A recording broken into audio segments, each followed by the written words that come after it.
Hello and welcome to Friday Live. I am your host, Amanda Farmer, and we are heading out live to the Your Strata Property Facebook page. We are also heading out to LinkedIn. We're going out to YouTube. It's great to be here with you for the Friday wrap-up of the week in Strata.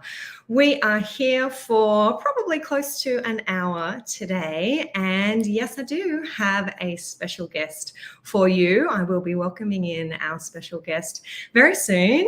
But how are you? How has your week in Strata been? If you're coming on in, joining me live, feel free to post a hello there in the comments, whether you're on Facebook or you're on LinkedIn, even if you're over on YouTube. We have a growing audience over there on our YouTube channel. We also have the podcast episodes going out to our YouTube channel each week. So if you're joining us from YouTube, give me a special hello. And if you are catching the replay, then feel free to give me a hello there also. I know so many of you do catch our replays. Already I'm getting a hello and a cheers from Sean, who is here. How are you doing, Sean? Good to see you.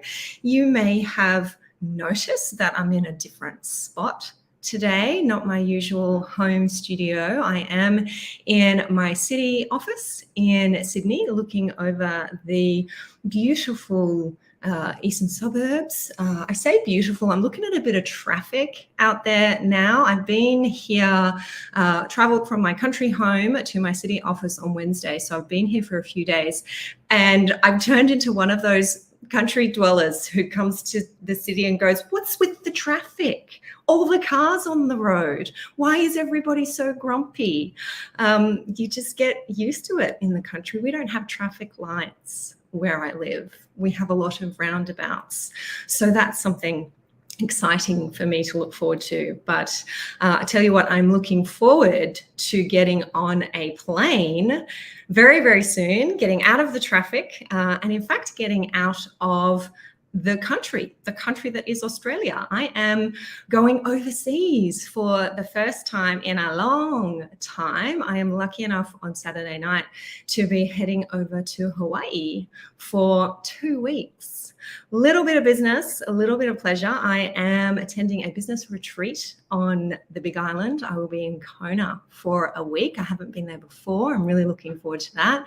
And then having a week's holiday with my family. They're coming over to join me the second week, and we're going to spend a bit of time in Waikiki. So looking forward to that. Before I get there, before I'm on a Hawaiian Airlines flight, I'm actually on a Qantas flight down to Melbourne.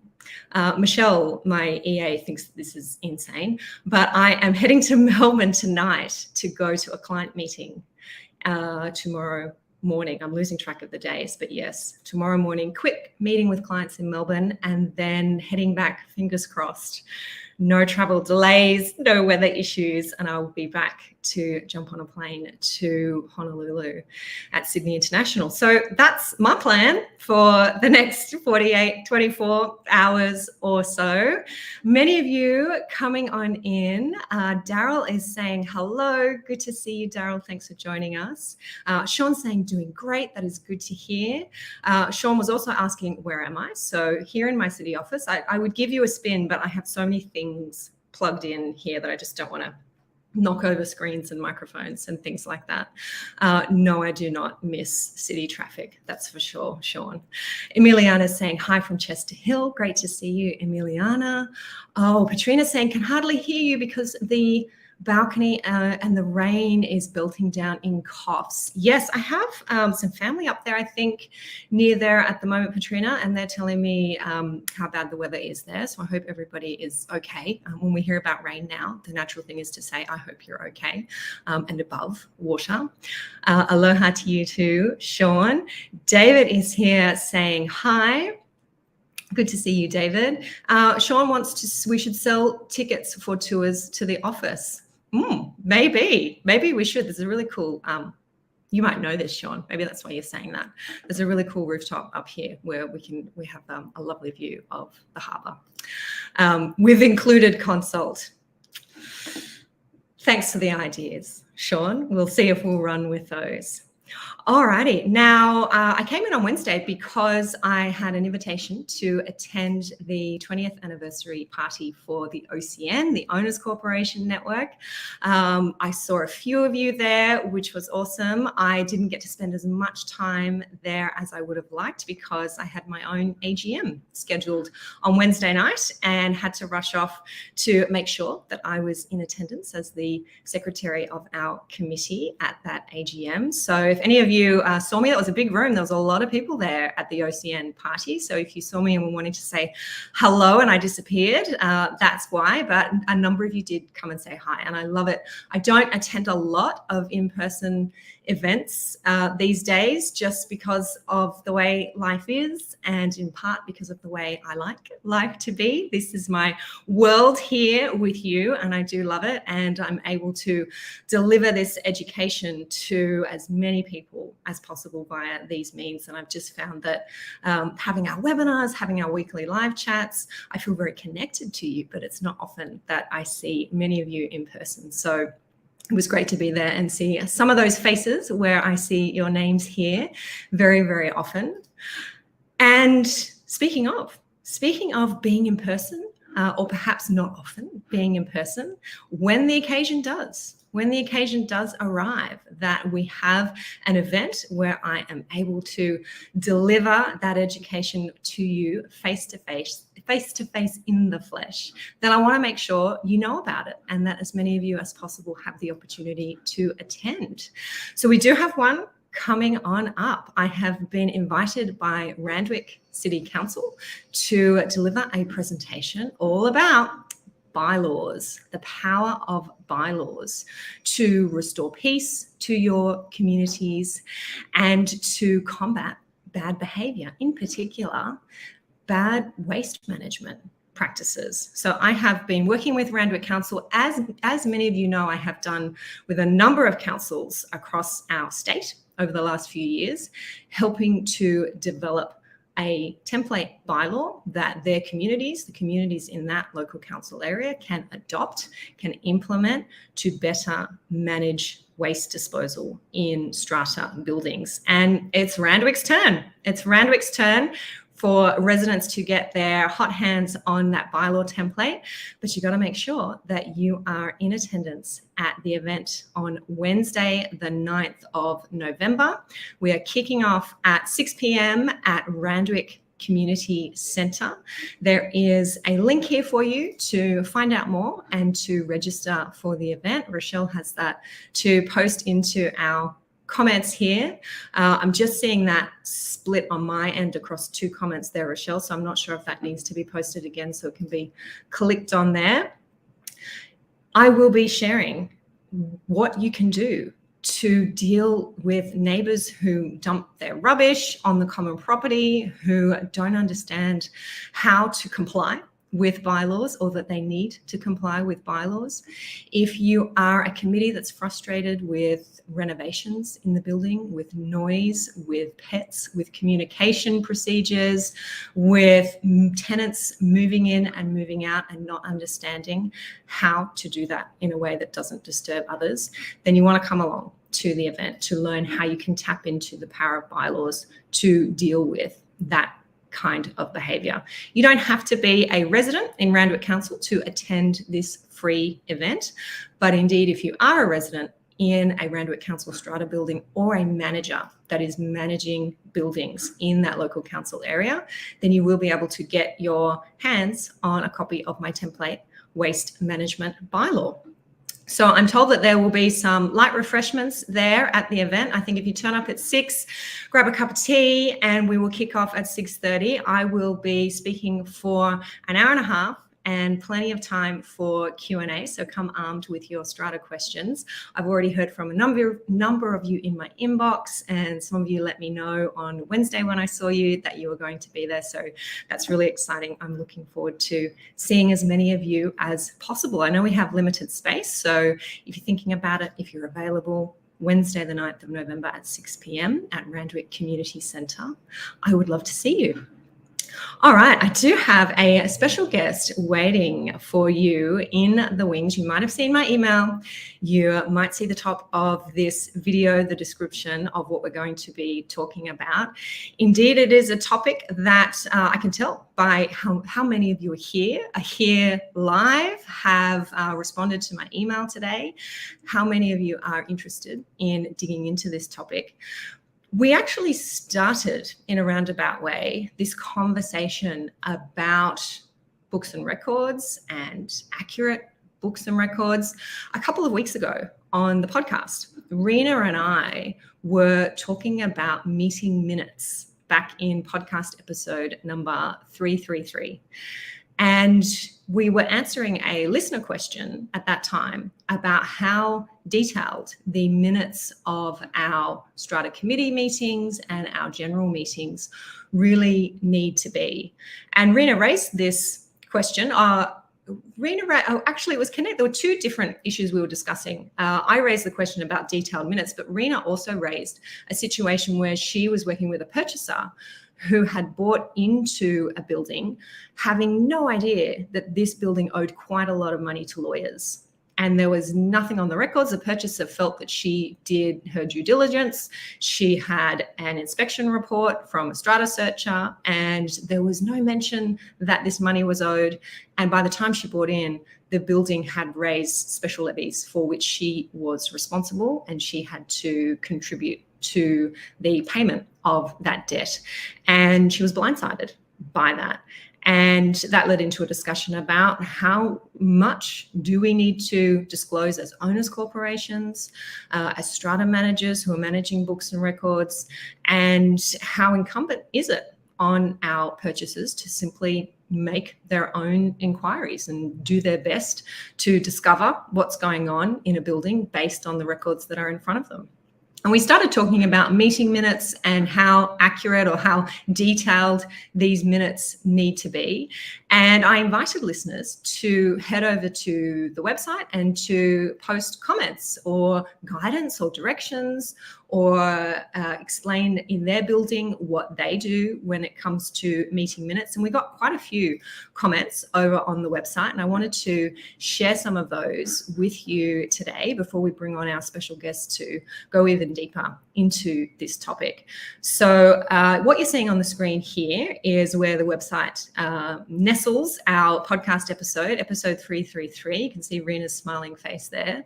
And a few comments here, depending on what screen you are watching this on. This may be a little bit small, so I'll read some of these out. But Robert here is commented that the issue of meeting minutes, whether a committee or general meeting, has been a source of angst for me. Having come from a project management background, meeting minutes were documents we lived or died by, as they were the only record. When I take Strata minutes, my practice is to include a short commentary, paraphrasing as to why a decision was or was not made.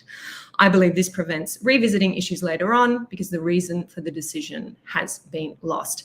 Now, I find that interesting that Robert's including a short commentary, paraphrasing why a decision was or was not made. I think that's great if you're in a community where the secretary, if it's the secretary taking the minutes, is trusted, is respected, is somebody who is accurately able to paraphrase and to record minutes. I certainly see that that can be a source for conflict, where the strata manager, who may be acting in the role of secretary, is taking down notes, is inserting comments into minutes, is doing their best to paraphrase, and then another owner or two who's present at the meeting objects to the accuracy of those notes and says, absolutely not. That's not what happened. In my view, it was quite different, and your notes, your commentary is wrong. And this indeed, I think with this second comment here from Bill and Ben, Bill and Ben is getting to that point where he says, minutes are a little like golf. Less is more. Fraught with danger is doing more than the required. And Bill and Ben refers to some of the relevant sections of the legislation, which Rena and I spoke about in the podcast episode. And Bill and Ben says, if someone wants their personal vote recorded or commentary of what transpired, then it's best to err on the side of caution and not do it. Interesting is that lost motions do not even technically need to be recorded. The Act just wants what is passed. Best to do just what is required and not supplement or enhance it. So there's another view there, a little bit different to Robert's view. I'm not going to read out all of Bill and Ben's helpful comment there, but if you do want to go over and read all of these comments in detail, please do. We've got a link here to the episode for you. M was commenting from Western Australia, and M says, in WA, there seems to be a preference that the motion and its result be stated in the minutes.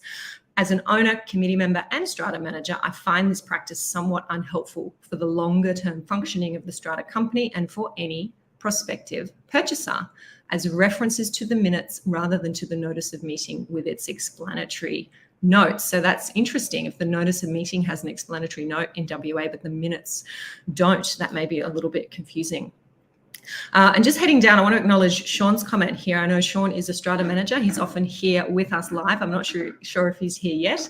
But Sean says, I have always thought that minutes of a meeting should record the decisions made at the meeting and not the discussions. I feel restricted taking notes of discussion at a meeting and simultaneously chairing, which is often, I know, what our strata managers are doing, especially if the topic is controversial or if the owners are not particularly well mannered. So there's an experienced strata manager there saying, I can see where this is heading, and it's not a place that I want to go. So head on over and dive into those comments. There's some interesting discussion going on over there. And I can see already some comments here from our strata managers who are here with us live, letting me know your thoughts on that episode and on minute taking. Sean is saying, as an owner, committee member, and strata manager, I've seen committee members seeking to minimize details in books and records. I think that may be something that we will be getting into with our special guest very shortly, Sean. So you're not the only one who is seeing that. Daryl's saying, I'm experiencing this right now. New owners didn't read their strata search report. And I wonder, Daryl, have you seen the strata search report? And do you know that if they had read it, then the information that they now wish they had, they would have had received from that report, because maybe even reading the strata report, they wouldn't have got the information that they need. I see that is often the case with frustrated purchasers. Sean saying sometimes new owners aren't looking at records or taking in the report. Sometimes the report is incomplete simply because the committee is keeping things under the radar. And recording the conversation is difficult as well. Yep, for sure. All right, I'm going to leave those comments there because I can see how we are getting into precisely the discussion that I know our special guest wants to have and is generous enough to have with us today. So I am going to invite him on in. His name is Michael Ferrier, and he is the founder and managing director of Eyeon Property Inspections. Michael founded Eyeon because he saw the opportunity to turn a cottage industry into a professional level service, offering high quality strata records inspection reports and outstanding customer support to property buyers and sellers. Now, Michael has over 35 years experience across government policy, financial services, banking, franchising, building small business, and of course, property. He is a keen golfer and a rugby nut. Michael says that finding solutions to common problems is very rewarding. The challenge is that solutions often require a change in behavior. Now, this isn't the first time that I've had a chat to Michael. He was my guest on podcast episode number 187, when we were talking about why buildings must pay more attention to their books and records. And we are continuing that conversation here on live today. I welcome in Michael Ferrier. Hey, Michael. Hi, Amanda. How are you doing? I'm doing very well, thank you. How are you today? I'm very well, thank you. Yeah, as you can see, I'm glad it's Friday afternoon. Yeah.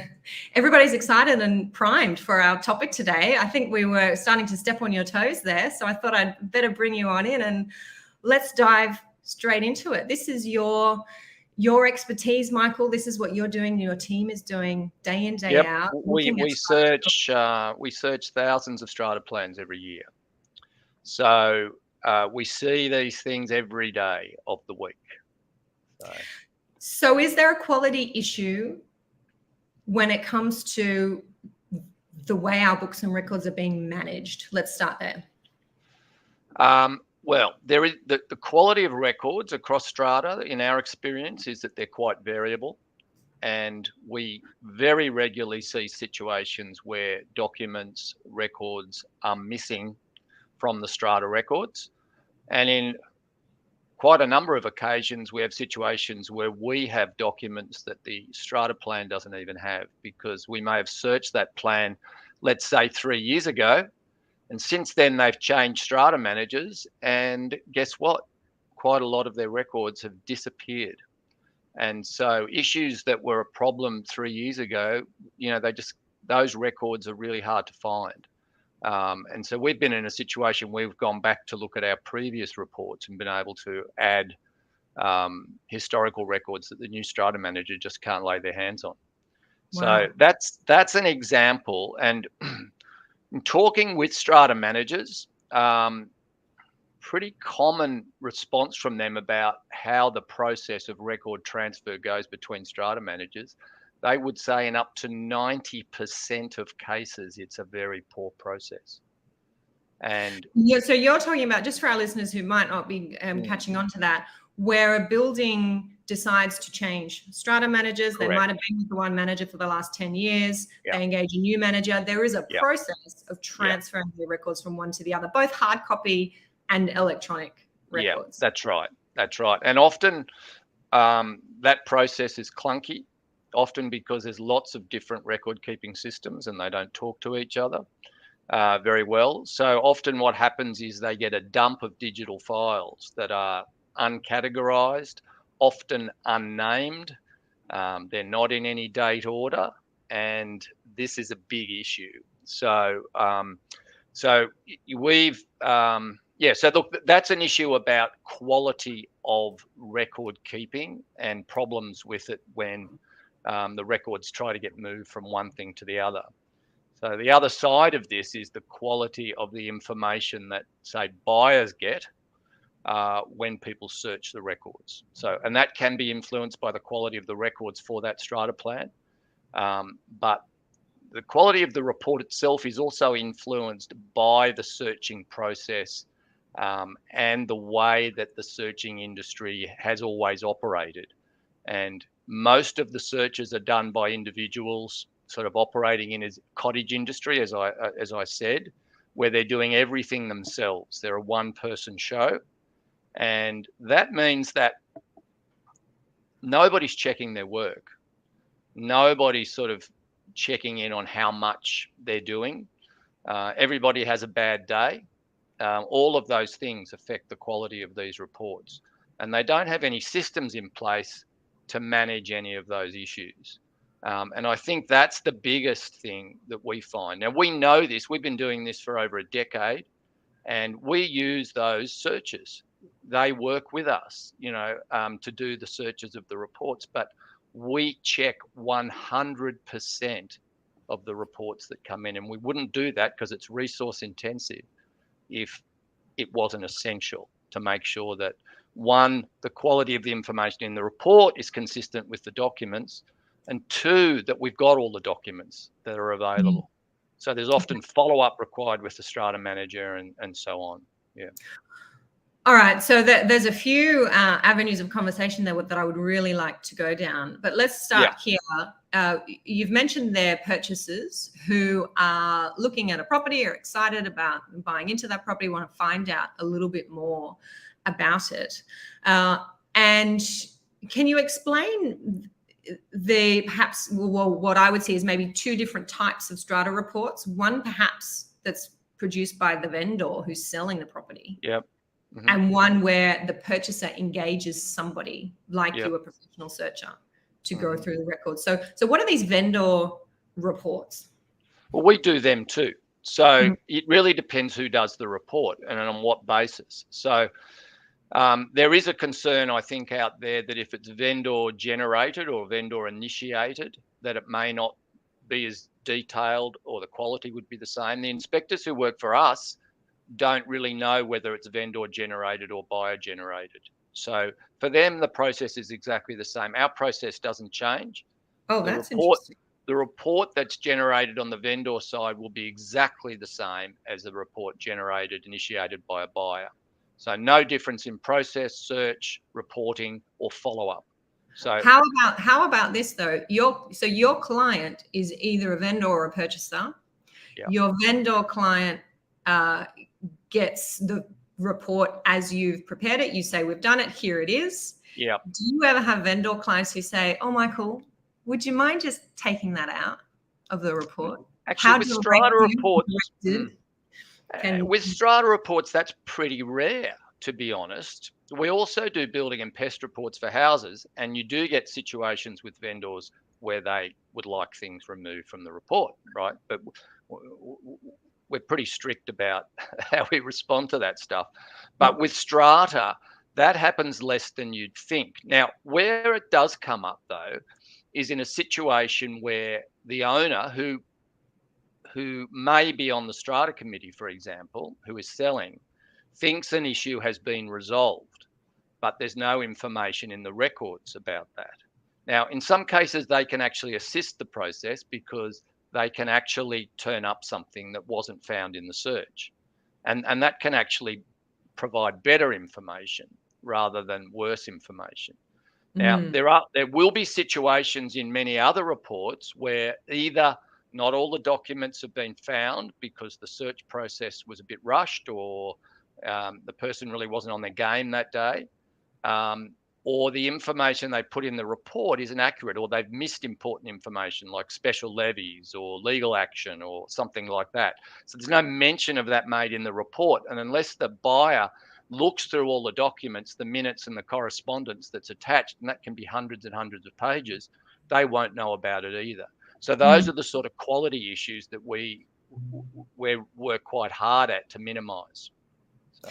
Just a quick question, Michael. Patrina's asking this discussion and your experience. Is it Sydney centric, or I'm not sure if you have experience across other states or in broader New South Wales? Yeah. So we do stuff. Look, in a volume sense, obviously a lot of the stuff we do is Sydney and New South Wales. We also do stuff in Western Australia. Right. We don't do anything much in Victoria because there's been no business of very little business of buyers doing Strata reports in Victoria. The Queensland market we have looked at but never really jumped into. But WA changed their legislation in the last 3 years or so to bring it closer to New South Wales legislation. So we do work over there as well. Now, Sean is saying there's no standard set for Strata reports, and that's something you were saying earlier, Michael. Your team, your company does it a certain way, and you've even got a process, I think you said, where you'll get the report, and then I assume because of your experience in the industry, you'll know, well, hang on, that's missing, and you'll follow up with the Strata. Yes, precisely. Yes, correct. Sean's correct. Absolutely no standard. Is completely unregulated, and people who do the searches don't need to have any qualification or necessarily any training. People who do work with us, we do give them training, and because we're checking their reports every day, they're getting constant feedback from us as well. And if we find particular searchers who are missing stuff, then obviously they're on notice about that stuff. So we try and keep them on their toes a bit. But the people that are working for themselves, and that's a lot of the searches that are done, they don't get any of this feedback. And so what we find is that quality standards, even with feedback, they tend to fall over time. So we give them a bit of a pep talk and talk to them about issues that we're seeing in reports and so on to keep them up to date a bit. So, look, yes, so that's an issue. And your practice, Michael, I'm interested in this from the legal perspective, and I know maybe some Strata managers would be thinking this as well. Yeah. Where's the line? If you ring them up and say, look, we saw this in the records and we're putting together a report for a purchaser, we would have expected to see A, B, and C. It wasn't there. Strata manager, what more can you tell me? are strata managers forthcoming with giving you information verbally Well, or that's informational info? look, that is a really interesting question. And it's really very variable. And even within strata management firms, different managers will have a different approach to this. Some are quite helpful and will give you the information you need, even if it's a verbal update. Look, we're waiting on this. We're expecting something next week. We think this is what it'll be. And they're quite open. Other managers, we can't discuss anything that might impact on a sale or a transaction. We won't say anything. So we see the full spectrum of responses in that regard. Yes. Yep. Yeah. And so sometimes we would just put a comment in there saying, so look, we've seen this in the records, but the strata manager couldn't provide any more additional information. We would put that sort of comment in the report in that case. So. Now, there's a comment I'm just going to bring up on the screen here from Shauna, who's saying, I'm new to this, but wouldn't it make sense that there's greater authority over owners' corps and strata managers, for example, a government authority where all info, including minutes, are uploaded to, and if they're not correct, if there's little fibs or cover-ups detected, then the individuals or company can be held to account. There must be a standard. We're hearing this word again, standard. Now, a part of our discussion today, Michael, I'm keen to hear what your views are on how we solve this problem. I think what you're saying, I see it too myself, and what we're seeing here in the comments is that we're acknowledging that there's no standard, that every manager is different, that every strata searcher is different, that they, as a result, different reports for the same building are being produced. And our purchasers are the ones who are investing the most and putting the most on the line when getting these reports, are the ones that are left potentially holding a lemon. How do we solve these problems? Well, it's not an easy or a quick process. I mean, I think Shauna's point is an interesting one. I think probably what she's suggesting there is a bit ambitious, but I think the sentiment is good, in the sense that it would be good if there was a little bit more regulation or a bit more transparency in some of these records than there currently is. And I think a lot of owners sort of forget that they're their records. I think often owners sort of think it's they're the strata manager's records, but they're not. And this is a really important point, because often the owners lose control of the records. And that's not a criticism of the strata managers. It's often apathy from owners to some degree, that they don't take a keen enough interest as to what gets recorded. One comment that I'll make around this, though, and this is an observation overseeing, lots and lots of strata plans, is that we develop an idea of what a good building is and what a bad building is based on the records and the detail in them.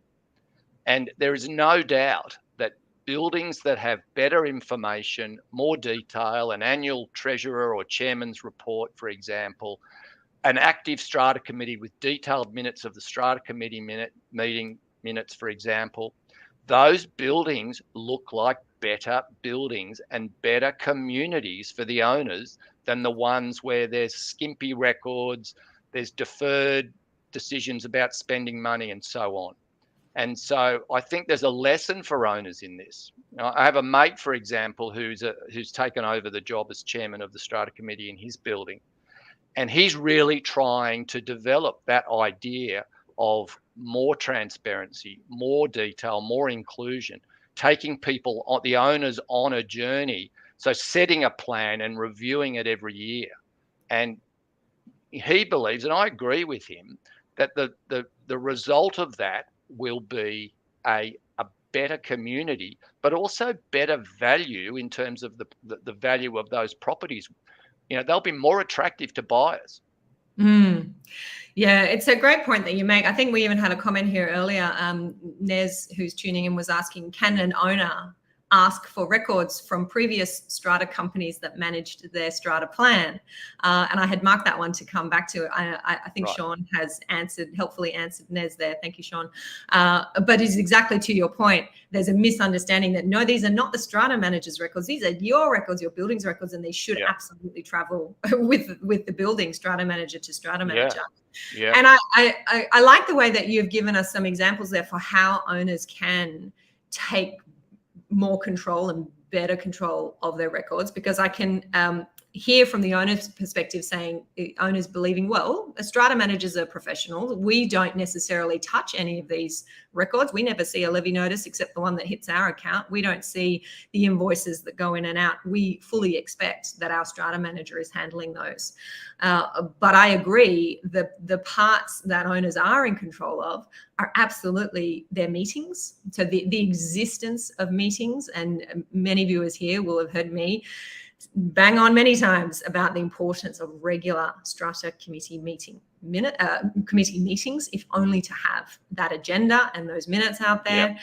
And the annual report from the chair or the committee, that is something that I introduced into my community when I moved in about 4 or 5 years ago now. And we have owners who say that they love that. They're overseas, they can't make the AGM to attend, but they always read that covering report. It's 2 or 3 pages summarizing what's been going on throughout the year. And it's great to hear from you as a searcher that when you see those kinds of summaries, that only a strata manager is not going to do that, nor should they, to be honest. It should be the committee members who do it. Yeah. When you see that, then you know that this is a great building, or at least better, more engaged than one that perhaps doesn't have those kinds of records. Yeah, as I've heard you say in other podcasts than your own, that it's a community. And so the records of the community, the records, I think, reflect the community to a degree. And so if you want a good community, have good records. And I think it's the owners do need to take responsibility for this. And if the strata manager's not producing the records the way the owners like, the owners should speak up about that and have them done a better way. It's not that hard, I don't think, because, you know, as you say, a lot of it's in the minutes or in an annual report or whatever it is. And that couple of pages, that annual report that you talk about, makes a massive difference, I think. And I know some communities that do a quarterly newsletter, maybe even monthly, if the committee members have time. I can see Patrina here is saying newsletters are invaluable. It's certainly not something that my committee has the time to do, but even just that annual report, time goes fast. You know, it's no time at all before another one's come around. And Sean is saying this speaks to Michael T's comments a few weeks ago when we chatted on live, and it also went out on the podcast about ownership, owners taking ownership of owners corporation issues, and not sitting back and thinking, well, it's somebody else's problem, or we've engaged a strata manager. So the strata manager should be dealing with that. Yeah, that's right. I mean, most of the strata manager's role is administrative and compliance, you know, without discounting it. That, you know, I mean, that they do a lot of important stuff that owners don't want to have to worry about. And managing finances, for example, is really important. But the owners, yes, they're the ones who create the community. The strata manager doesn't live there. The strata manager isn't the one that's, you know, breaking bylaws or making noise or, you know, abusing the pet rules or whatever it is. The owners need to be accountable for that stuff. But I'll go back to what I said before, is you tend to see less of these issues in the buildings that have more transparency and better records, because everybody's got a bit of a joint purpose. Yeah. I've written a note on my notepad, and I don't know what it is because I can't read my handwriting here. I think what you are, sorry, go on. No, go ahead. I was going to say, so I've forgotten what I was going to ask you, but please go ahead. I think where you started with this, though, is what is the solution, right? Yes. And I think we started to talk a bit more about problems, but before talking about solutions. Yeah, if you're good for solutions, throw them at me. Well, look, in terms of one, having better records, then owners being more engaged. We did talk about that. Improving the records transfer process. I think I saw a note there where Strata Communities Australia are well aware of this issue. I did see somebody make a comment about that earlier, but I didn't get a chance to pick it up before it disappeared off the screen. I think it was Sean, and it was in the context of there being no standard, I think, in terms of strata reporting. And Sean might just chime in. There's no, if we're on the right track there. Yeah, so we've actually developed a product that sort of aimed at strata managers or at owners corporations, where the owners corporation might be looking to change the strata manager. And so rather than relying on the current process for records handover, we would go in and actually get all the documents before they change strata manager. And so they would, if you like, get a backup of their own documents, which sounds crazy, but it is a solution to keep the quality of the records more constant when they change strata managers. The other benefits of this sort of service would be it might assist both the bidding strata managers because if they could see the summary of that we provide with the records, it might help them in putting in their bid for the services, so they're actually providing the right level of services for that strata plan. So I think there's a few funny things go on with that process as well, and therefore it might also help them to focus on the issues that need attention when they get in there. So I can see sort of benefits in this, and that's one solution to sort of help with the continuity of quality of the records when there is a change in strata manager. It's actually, you've deciphered my handwriting here, because it's something I was going to ask you. Would you suggest that owners make a point of going in and inspecting their own records to check the state of them, and maybe that becomes a routine thing once a year, twice a year? Even better if they can get a professional who they trust, like yourself, who knows how to do these things, to do that for them, and then be able to identify as early as possible where there might be failings in the record keeping, or you might go in and say, oh my gosh, this is a mess, and this is what needs to be done to fix it up. Yep. Better to go then than on a file transfer. Yeah, it may not be necessary in all plans, but in some plans, particularly if the strata committee are worried or there's a change in strata committee, it might be a good benchmarking exercise to have somebody come in and say, look, this is the current situation in your building. You know, this is what your numbers look like. This is what your history, your recent history is like, that type of stuff. You know, this is where your capital works fund plan sits. And, you know, by the way, your forecast is out of date. You know, you should have had that renewed 4 years ago. But, you know, these are the sort of things that we see often where people have just let things slide.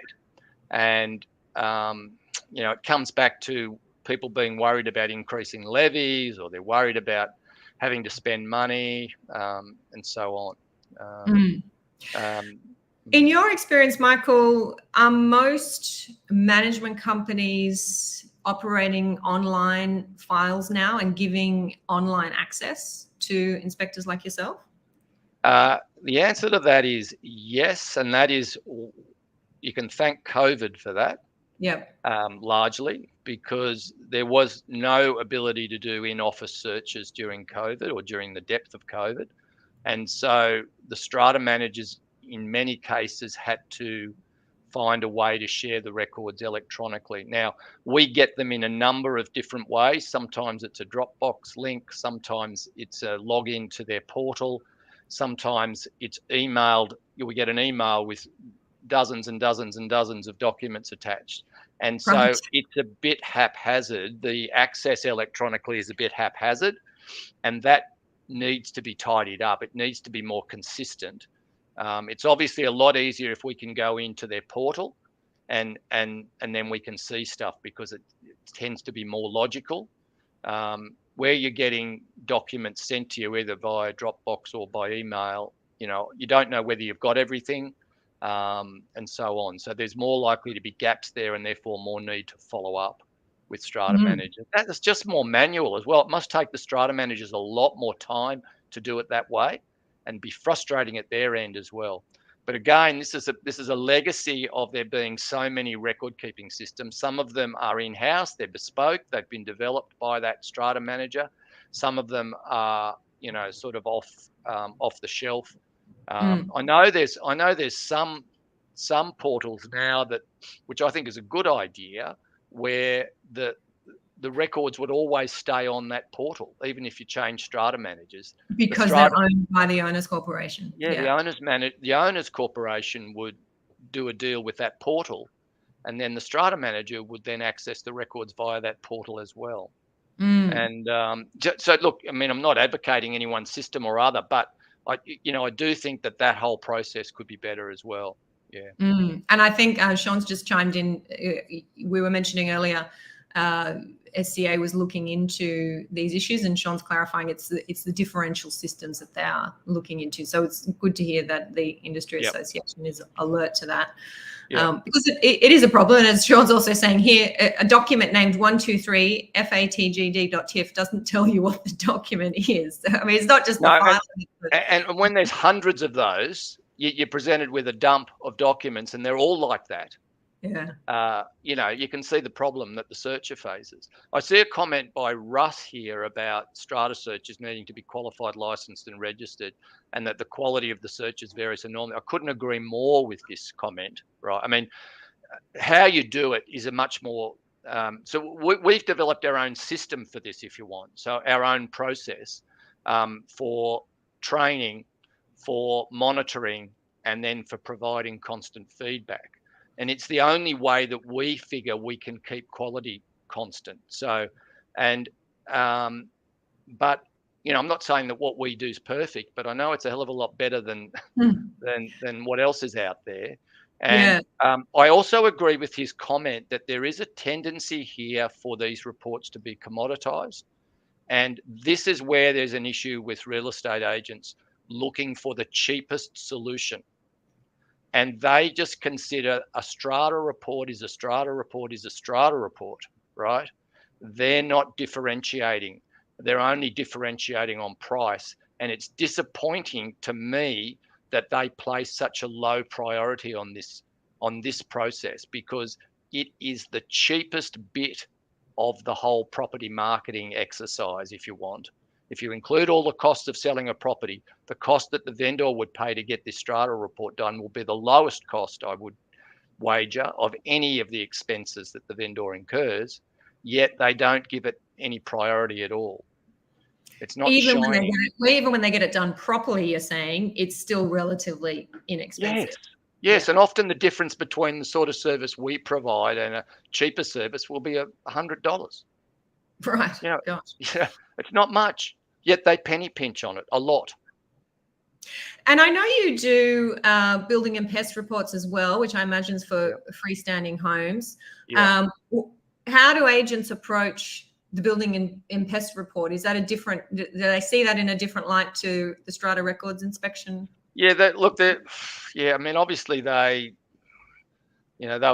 try to push back more on houses because, defects, let's say termites, for example, that buyers will run 100 miles when they hear the word termite near a property. And so they get very concerned about that. But one of the advantages of these reports is, our inspectors do find live termite issues at a property that's about to go on the market. Now, it's much better for the agent to find that out now rather than a week before the auction. And so what we do see sometimes is that they will then take that information and they will sort the problem out. Take the property, defer the listing, sort the problem out, and then the property will get listed in a month or two's time. Now, that I actually think is a positive result of the process. We also get sometimes vendors saying, look, we've got your report. We would like to fix some of these problems. And so they will go away and perhaps they can remove some risks for termite from the property. Perhaps they can fix some relatively easy things to fix, like it might be a leaking pipe or it might be something, just examples. And if our inspector gets evidence that work's been done and we're satisfied that defect no longer exists, we can then update that report so that it reflects the current condition of the property when it goes to market. And again, that can help the vendor, but also help the buyers. So the property is better when it goes to market. So, and we're talking here specifically in the context of freestanding homes and building and pests. But you've sparked a thought for me in respect to strata, which is that these records inspection reports, if they're very detailed, if they identify problems in the building, if they identify future liabilities that the purchaser may inherit, they're not as easy, are they, to fix as they would be in a freestanding home. So if we've got we've got big debts, we've got strata loans. I mean, the vendor's just going to say, well, yeah, I know it's there, but there's nothing I can do about it because process. What you've mentioned here is something that we haven't discussed, and that is follow-up support. Once somebody has a report, and let's say there are rectification works and there is a strata loan in place and so on, buyers don't understand all this stuff, or a lot of buyers don't. So the support they can get in terms of understanding this stuff. What I would say about that is, when a buyer calls us and we explain to them what's going on in the building and what that means for them in terms of their unit entitlement, a lot of people don't really understand that. They see a special levy or a strata loan for $1 million and think, God, that's awful. But when their unit entitlement is 0.5%, and that they realise that special levy just means $5,000 to them, in a $1 million example, then they can get their head around that a little bit more easily. And so often understanding the situation can actually ease the stress of the situation for the buyer a bit, because they already like the place, right? They'd like to buy it, but they're worried about the risk associated with stuff that's going on in the building. And if you can help to clarify some of that stuff, it does help people's outlook on the building. And you have to be, as the searcher who is that point of contact for the client, you have to have the knowledge. Which is why our searchers don't answer any questions about their own reports. We answer them all in our office. Right. Because people in our office are checking reports all day, every day, and we can help a hell of a lot more than that, and we're prepared to spend more time with the people. This is the other problem with people who are the only person in the business. They run their business from a mobile phone. They're often doing reports late at night because of turnaround requirements and so on, and they don't have much time to talk to buyers either. So the follow-up support is another real problem. That is a quality problem all on its own. And they're not charging enough for the time that they don't see. There's no incentive for them to provide advice, follow-up support, answer questions, because they don't see there's any, they've dropped their price. The only thing they can trade on to get more business is price often, and that's the race to the bottom that I've seen a couple of people mention. So. Did you want to weigh in at all, Michael, on the discussion I was having earlier about meeting minutes? And did you want to share any of your findings or your experience when you're looking at the many, many pages of minutes I'm sure you've looked at in your time? Yeah, so there's a couple of comments I've seen there sort of scrolling through. One of the problems with minutes is that there's often information in the notice that isn't in the minutes. And sometimes that information is quite useful. So there's a gap in the minutes in that regard. So explanatory information that's not in the minutes that is in the notice. A lot of minutes where there's a lot of stuff going on in the building and the minutes say nothing about it is a red flag, straight up. And how do you know there are things going on in the building if the minutes don't say anything? Well, what's your sort of superpower that you use to work that out? Well, a lot of it's history. So there's a history of special levies. There's a current strata loan. There's been some litigation. There's deferral or lost motions to do repairs and maintenance, or to update the capital works fund. All of these things sort of send bad messages, and if you're speaking to a buyer and they say, look, this is a bit of a red flag for you, because at some point all of these things come home to roost. And the music stops at some point, and this building needs major works, major money spent on it. Otherwise you can see it. And I often say to people, if I'm talking to them, I'll say, what does the building look like when you've been there? Does it look fresh, or does it look tired? Yeah. Because, and often the tired building that's looking a bit tired, that's the cover story for a lot of other things that we're seeing exactly the same thing in the records, having never been to the building, right? But we can see the same sort of things in the records. Yeah. And so our impression of the records and their impression of the building in person often line up. Yes. Comment here from Kel. I'm not sure if I'm pronouncing that correctly.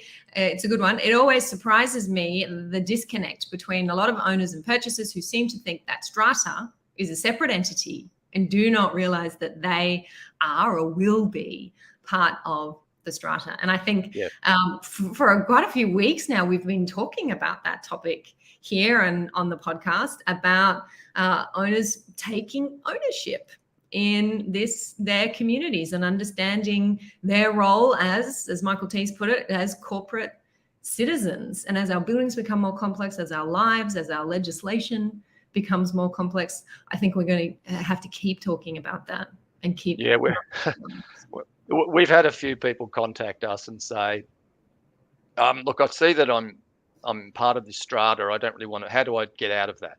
You know, I don't want to sell my apartment, but I don't want to be involved in the Strata. Yeah, I don't want to pay levies. I paid those levies on settlement. I don't need to pay anymore. Yeah.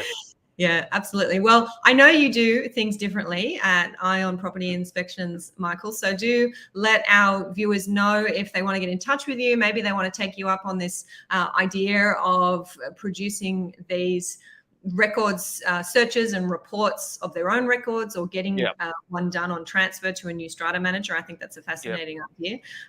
What should be their next step if they want to find out more? Well, look, you might be able to produce some links. I think I sent through a few links to some resources that are on our website. So there's some information there that people will find useful.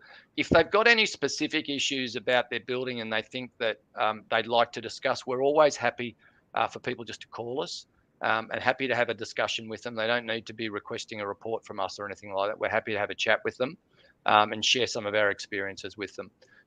So I'll make that offer to anybody who's listening today, watching today, who'd like to take us up on that. More than open to do that. So just get in touch by email, info@eyeon.com.au, or call us on our 1300 number, which is on the website. And Excellent. Rochelle and Christina have those links that they're sharing now, including links to your resource page there, Michael. Thank you for taking the time on a Friday afternoon to cover off this really important topic. We've had many people here live and lots of comments here that I know we have only been able to touch on a few. So I might go have a scroll through those as I head off to the Qantas Lounge this evening on my way to Melbourne. I'm sure there's better things you can do. On a Friday night? This is what I usually do on a Friday night. What are you saying, Mike? I don't know.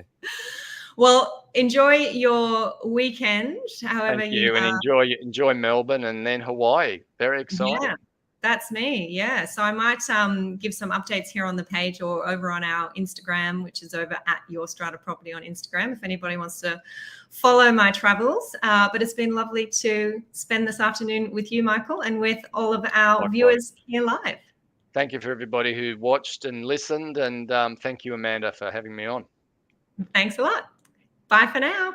See you later.